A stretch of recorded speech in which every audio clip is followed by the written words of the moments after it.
na hian numa dite nan oma ei hi landscape thadon ani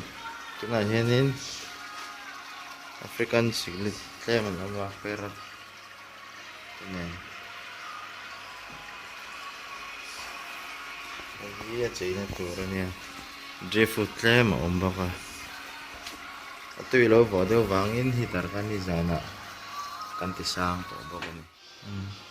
tuna hian tui kha kan thlak zawa tui hi tlem chuan a fim leh deuh hlek tawh a canister hi helama alu na awm chuan helama chuan a awm anga chen chu helama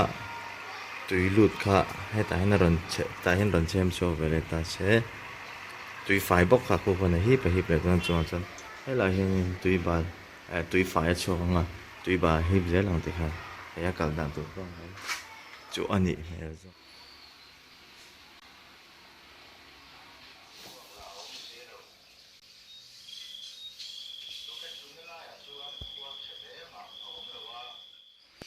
kan zo ta